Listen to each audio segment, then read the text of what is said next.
écoutez Europe 1, il est 9h30. Le journal des médias avec Thomas Joubert. Bonjour Thomas. Bonjour, à la une ce matin, Julien Courbet au plus bas sur D8. William Lémergie s'explique sur son comportement avec ses chroniqueurs. Et un ancien gagnant de The Voice s'en prend à la production et à sa maison de disques.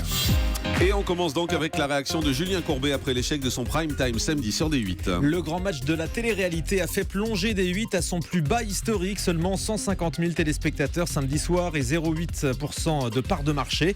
La chaîne s'est fait battre par quasiment toutes les autres chaînes, même des 17 Sister ou HD1. En découvrant ses audiences samedi matin, Julien Courbet a publié plusieurs messages sur son compte Twitter pour relativiser cet échec. Nous avons pris une belle tôle, reconnaît-il. On a tenté, on s'est planté, ça arrive, on en tirera les conséquences. L'animateur livre aussi une petite analyse. Je ne pense pas que ce soit la concurrence. Les gens n'ont plus envie de voir ce genre de quiz. 1, ça va. 4, c'est trop. Et il se dédouane en expliquant qu'il n'était qu'animateur et pas producteur, qu'il s'était engagé sur 4 numéros et qu'il a tenu parole.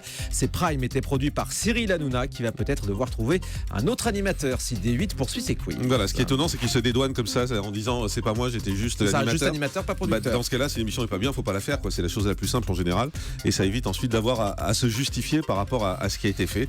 Donc il y aura peut-être un autre animateur pour cette émission finalement. On verra si c'est l'animateur ou l'émission qui est pas bonne. William Lémergie revient sur son altercation avec l'un des chroniqueurs de Télématin. L'animateur avait été mis à pied en 2007 après ce coup de sang hors antenne. Le chroniqueur avait évoqué même un étranglement à l'époque. Invité dans le tube samedi sur Canal+, William Lémergie a expliqué son comportement vis-à-vis de ses chroniqueurs. Il reconnaît que cet épisode a terni son image. Écoutez. Oh, sûrement, oui, bien sûr. Mais bon, je suis pas très fier de ça. Bon, j'en reparle jamais parce que j'ai un petit peu oublié, ça fait 10 ans. Mais c'est vrai que vous ne pouvez pas, c'est le syndrome Giroud. Vous ne pouvez pas être le coach d'une équipe de, comme vous voyez là, ce sont 30 snipers. Les snipers, il faut leur parler à l'oreille et par moment, il faut taper sur la table. Parce que sinon, ils sont très indisciplinés. Et comme je suis le plus âgé, c'est à moi de faire le Giroud. Voilà, et il y a 30 snipers dans Télématin, c'est ce qu'on découvre. La production de Belle Toute Nue sur M6 confirme le départ du styliste William Carminola. Adventure Line Production évoque des divergences éditoriales avec l'animateur. Des rumeurs évoquaient un comportement ingérable de l'animateur, mais la production nous affirme que ce départ s'est fait d'un commun accord après 6 ans de bons et loyaux services. Mais Belle Toute Nue va continuer sans lui sur M6 avec un nouveau coach dont on ne connaît pas encore l'identité. Johan Frégé tacle sa maison de disques et la production de The Voice. Le gagnant de The Voice saison 2 revient sur l'échec de son premier album dans les colonnes de 20 minutes. Un échec à mettre sur le dos de Shine France et de son label. Selon lui, ces gens-là ne respectent absolument pas le public. Ils ont leur projection mentale sur ce qu'ils voudraient façonner, dit-il. Le chanteur affirme avoir manqué de promotion et qu'il n'a pas reçu le soutien de ceux qui auraient dû. Le vainqueur de la première saison de The Voice, Stéphane Rizon, avait déjà tenu le même genre de propos. Énergie 12 va proposer une émission spéciale de crime en direct. Pour la première fois, Jean-Marc, vous serez effectivement en direct en plateau pour ouvrir 2 affaires non résolues. Des témoins, des avocats, des experts reviendront sur les différentes étapes de l'instruction et vous recevrez les familles des victimes qui se battent pour que justice soit faite. Les personnes susceptibles d'apporter de nouveaux éléments à ces enquêtes pourront d'ailleurs intervenir par téléphone pour apporter leur témoignage. Crime en direct, l'appel des familles, ce sera dans le courant du mois de juin sur Énergie 12. Bah ouais, on est impatient de vous présenter ça. Michel Drucker signe lui pour une nouvelle saison de Vivement Dimanche. L'animateur qui va prochainement monter sur scène a annoncé dans Le Parisien que son émission du dimanche allait être renouvelée sur France 2. Il rappelle au passage que Vivement Dimanche est le talk show le plus regardé de France.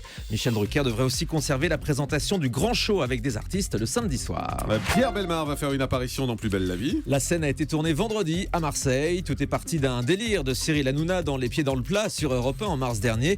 Le producteur de Plus belle la vie avait accepté de faire jouer Pierre Bellemare dans un épisode. À noter qu'il va jouer donc son propre rôle auprès des personnages habituels. Et l'épisode sera diffusé prochainement sur France 3. Énergie 12 commande une nouvelle saison des Anges. Selon le magazine Public, la chaîne aurait déjà renouvelé le programme pour une saison 8. Après avoir visité Los Angeles, New York ou encore Miami, cette fois, les candidats devraient vivre leurs aventures sur un bateau. La saison pourrait d'ailleurs s'intituler La croisière des anges. Et puis Nabila fait condamner le magazine Voici. Le magazine condamné à verser 5 000 € de dommages et intérêts à Nabila Benatia pour avoir publié 2 photos prises lors de sa garde à vue en novembre 2014. Le juge des référés a reconnu une atteinte caractérisée au droit à la vie privée. Et puis David Lynch réalisera bien la nouvelle saison de la série Twin Peaks. Le réalisateur avait initialement annoncé qu'il se retirait du projet en raison d'un désaccord financier avec la production. Visiblement, les choses se sont résolues puisque David Lynch a annoncé ce week-end qu'il était de retour sur le projet pour réaliser ses nouveaux épisodes. Une suite qui interviendra 25 ans après les débuts de la série. Allez, on termine avec le chiffre du jour. 150 000 €, le montant record des gain remporté par un candidat dans Question pour un champion ce week-end, comme quoi on ne gagne pas que des encyclopédies pourries. Christophe, 40 ans, professeur de maths en Picardie, a remporté 15 victoires consécutives. Là aussi, c'est un nouveau record. Merci beaucoup. C'est bien vu.